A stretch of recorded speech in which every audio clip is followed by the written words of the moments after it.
Hi, I'm Tim Stevens. Today I'm here with Doug Starr, World War II veteran. And Doug, first off, I want to thank you for putting your life on the line so that you and I could sit here and do this today. And I'd like to just kind of ask you some questions, get your experiences in World War II, find out who Doug Starr is. I'd like to start out at the beginning. Japanese attacked Pearl Harbor December 7th, 1941. Yes. Do you remember where you were, what you were doing when you first heard about this? I remember exactly where I was. At the time, I was a Sea Scout, which is a Boy Scouts when you make age 15. And so we had been out at Lake Pontchartrain with our boat. And on the way home, driving home with the Sea Scout skipper, there was a church on fire, and so we stopped and to see if we could help, but we couldn't, so we stayed and watched a while. And that was about 2 o'clock in the afternoon on that day. And when we got home, that's when my father told me about that was Sunday, and he told me about the attack at Pearl Harbor. So I was watching a church burn down. What went through your mind when you first heard about it, Pearl Harbor? Not much, because I was only 15, 16 years old, and in fact I was 15 years old, right? And it wasn't something I was used to. I mean, my father had been in World War I, but he hadn't been in combat, so, and then if he had been, he wouldn't have told us about it anyway. So, no, it was just news. And this is in New Orleans. In New Orleans. You were born and raised in New Orleans, a Yes. seaport town. Yes. So, being from that area, you saw a lot of different kinds of ships coming and going all the time. That was a normal thing for Yeah, you. it was a blue water town. And we had merchant ships, warships. We had private yachts that were huge. That sort of thing, all over the place. What made you decide to join, and did having seen all the ships that you'd seen in your lifetime, did that have any influence on your choosing a Navy? Oh yeah, I'd read a lot of books about sailing ships, in fact I knew some sailing ships sailors, and they talked about what they did and that sort of thing, and of course I could ask them questions because I'd read about sailing ships and what they did at sea, and how they survived storms and all that sort of thing, and it was very interesting. So I said, I'd like to do that. And so I made up my mind when I was still in high school that when I got old enough, I would join the Navy, and I did. You mentioned that your father was in World War I, Yes. and I think from talking with you before, you've got family history that goes back even before World War I. Could you talk about that? Yes.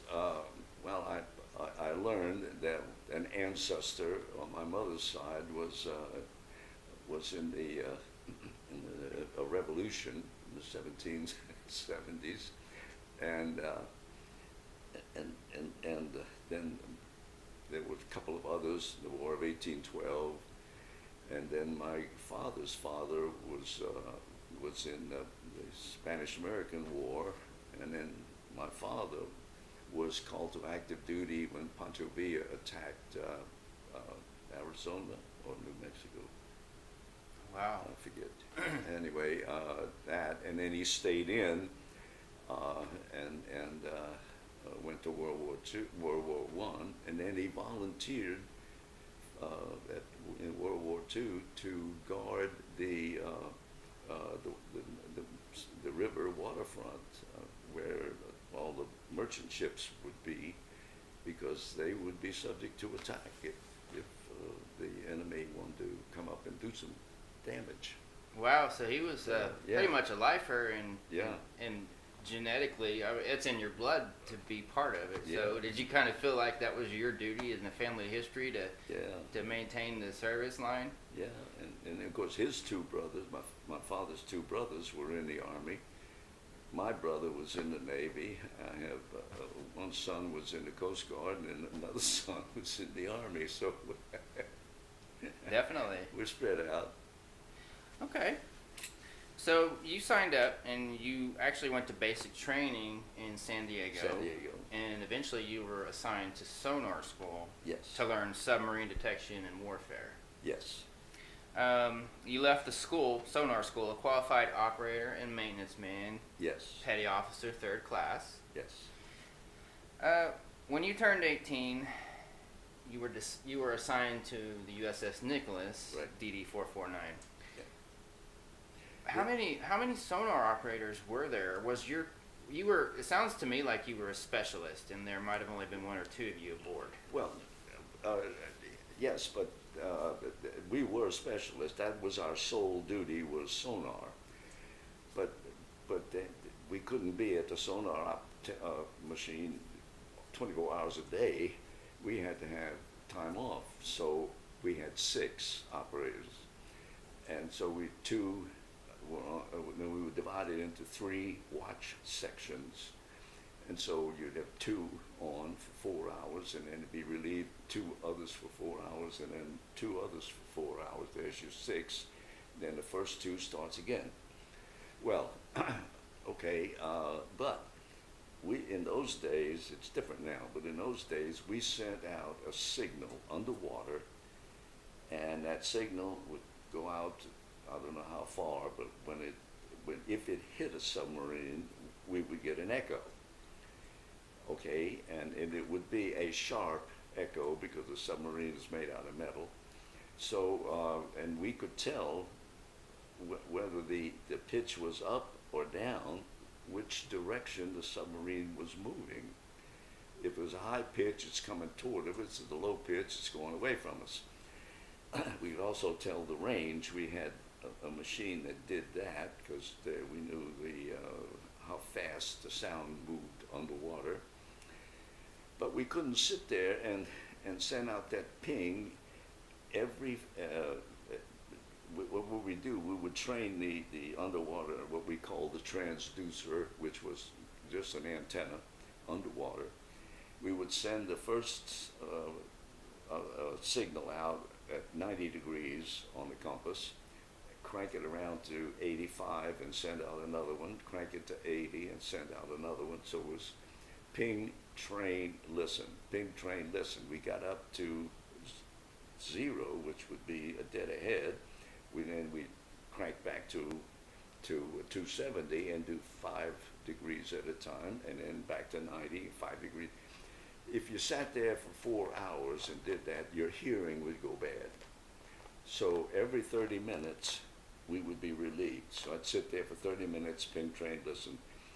Then the other guy on watch would come in and relieve me, and I'd go outside, get away from it, just to get away from the noise. And 4 hours, half hour on at a time, it was all right. Probably drive you crazy listening to that same noise for such a long time. Technically, we didn't hear that first signal. Oh yeah. Technically, we paid no attention to it. What we paid attention to was there an echo? See, that's what we were listening for. And every now and well, of course, every now and then we'd hit a whale, but it would get us an echo. But we knew it wasn't a submarine because it was more a thunk than a bing. It sounded different than something the sound metal. was different, yeah. Huh, that's interesting. Mm-hmm. I've heard destroyers described as tin cans. Tin cans, yes, because they're very, very thinly built ships. My bunk was next to the hull of the ship, and I could put my hand on the metal and feel the sea going by. It was that thin a piece of metal that was between me and the ocean. See, when I hear the name destroyer, I just don't think of something that is that thin. Yeah. But the advantage of destroyers was that they were small and they were harder to hit, but at the same time they were easy to sink. If you hit one, it would more than likely sink. Although I saw two of them run into mines in the Philippines, and the first one I saw hit the mine. It wasn't very far from where we were, maybe a quarter of a mile, but they hit the mine and it blew. The ship went up, and then it came back down again. The bow went up like that and came back down. And the antenna, the radar antennas at the top of the mast, when it came down, it flipped them off and threw them forward. It was that much of a jolt up and down again. The ship didn't sink because once you're in battle, you secure all the space below. Every space is secured, so that if you're in this space and it's secured, you're okay. You can stay. Now you can't stay forever because you'll eat up all the oxygen, but they knew we could. If you were known to be down there, they'd come get you out and then reseal it. You see. Huh. I saw in some of the notes that you'd given me that destroyers were hinged in the middle. Yeah. What did that mean? Well, because we did a lot of this action in the sea, the bow would go up and the stern would go down, up, and then the bow would go down, the stern would go up, and that hinge in there was to prevent it from breaking. How did they seal that up without and allow for the flexibility? That's my question. Yeah, well, we could walk across the deck, port to starboard. I weighed 150 pounds, and I could feel the ship going that. Wow. It was a block long and across the street wide. Yeah, it wasn't. Those weren't very big ships. No. And I'll pull up a picture of one of them. How was tin can duty different than other naval duties on the sea? We had practically no routine that we had to follow. We didn't salute the officers or anything like that because if we did, they'd be rocking around this all day long because there were few of them and lots of us. It was 300 of us and 25 officers, and like I would go up. My duty station was on the bridge. There were 2 officers assigned to the bridge. So if I went up and talked to them, I didn't have to salute them. I just talked to them. Other ships, you had to do all the saluting because they were huge things, like a battleship. Battleship is a small city. They'd have 2,000 men aboard, that sort of thing, and the crew never got involved with the officers at all. The only time we really did something routine, regimental, that sort of thing, if I had the duty, then I could go into the wardroom where the officers lived, and if I needed to go in and talk to one of the officers. But if I did not take off my hat. I had to stay in full uniform, which is why at a funeral in a church, you have the military soldiers, sailors, whomever, are going in to surround the coffin. They don't take off their hat going in church. Everybody else does. But these people are in uniform. That hat is part of their uniform. You can't take it off. Now, when the coffin is up and the uniform guard moves into a pew, now they take off the hat. But when it's time to leave, put the hat back on and go out. Huh. That's sort of thing. So we had that, but very few things like that. But there was still, I mean, you went up and talked to them, but there was still a clear division between officers and enlisters. Yeah, we've said sir and that sort of thing all the time. And in the Navy, officers who are up to lieutenant commander, they are all called Mr. When you get to be a commander, which is as lieutenant colonel in the Army, Then you call them commander, captain, and then admiral. But all below commander, they're on Mister. So the primary function of the Nicholas was detection of submarines Yes. and things like that. But you also were engaged. Not all of your engagements occurred on the water. Is that right? Yeah, well, when we were with the fleet, all of the battleships and cruisers and aircraft carriers formed a section called the VAN, the VAN. The destroyers were a screen around the VAN, all searching for submarines. Okay. So if we spotted one, then we'd go after it. But that was our duty for fleet duty. When we would have to go and attack an island, then if we had battleships with us, of course, battleships stayed behind because they could shoot a projectile 10 miles. We couldn't shoot ours more than a couple of miles at most, and we'd have to go in within probably a half a mile of the island and shoot it up to make sure we put our ammunition where it belonged, that sort of thing. So I was in about 24 of those, and where we did. Then we would have kamikaze air raids, which meant then that would be at sea. We then went closer into land, and they'd be trying to sink one of our battleships or cruisers, not a destroyer. They weren't after us because the Japanese believed that they would go to a finer place in heaven if they sank a big ship and killed a lot of people, rather than they sank a little ship and killed a few people. So they weren't after us intentionally. Now and then one would run into a destroyer, but didn't happen very often.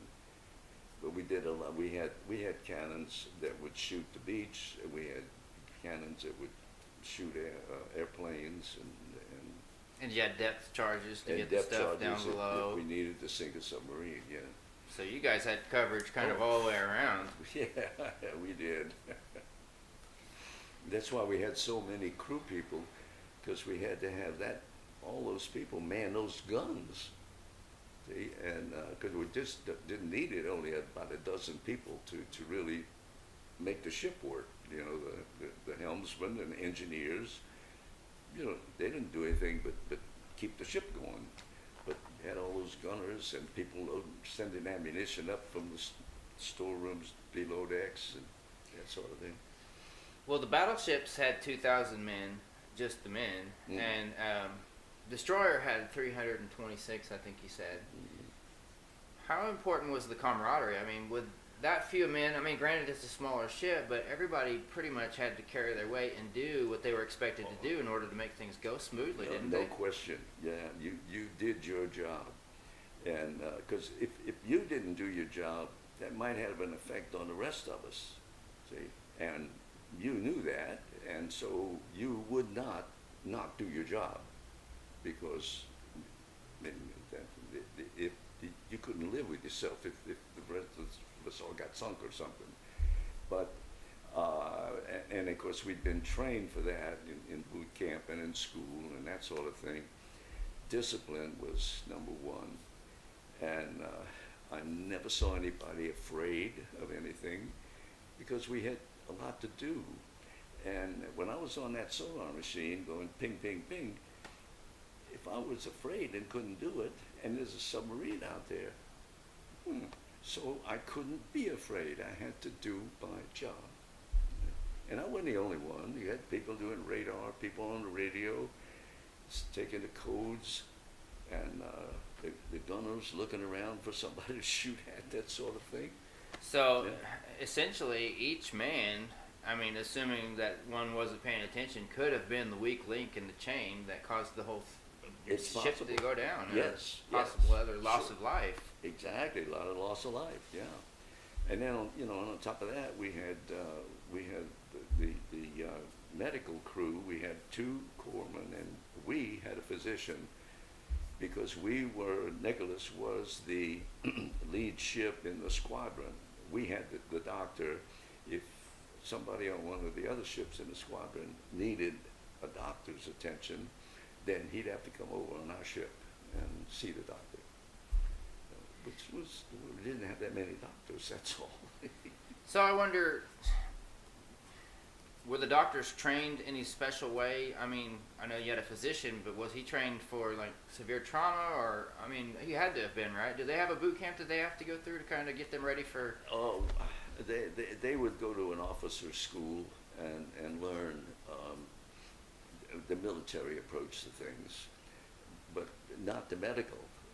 They did the same thing medically, no matter where you were, but they weren't as up to date as they needed to be militarily. And actually, the physician that you had on your ship was kind of not what you would expect to see on a ship full of men. Can you fill us in on that one? Yeah, he was a very nice doctor, and he did his job, but he was an OBGYN, and he took care of us because, man or woman, we all have the same problems. He just specialized in the one problem that the women are different in than we are, so he could handle us. He just didn't have anything beyond the men aboard.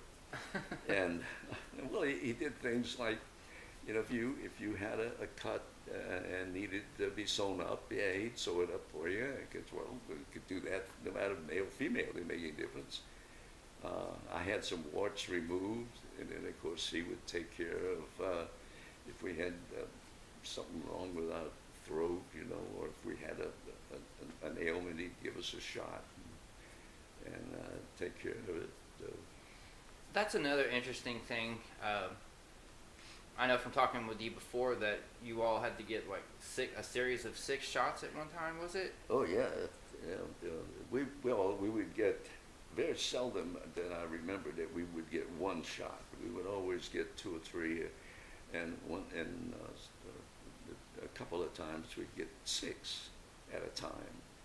And strangely, they get all those shots. We didn't get sick. I don't know why, but ashore, they change needles and they do all those strange things. At sea, we didn't have an unlimited supply of needles, so we used the same needle over and over, and nobody got sick. So.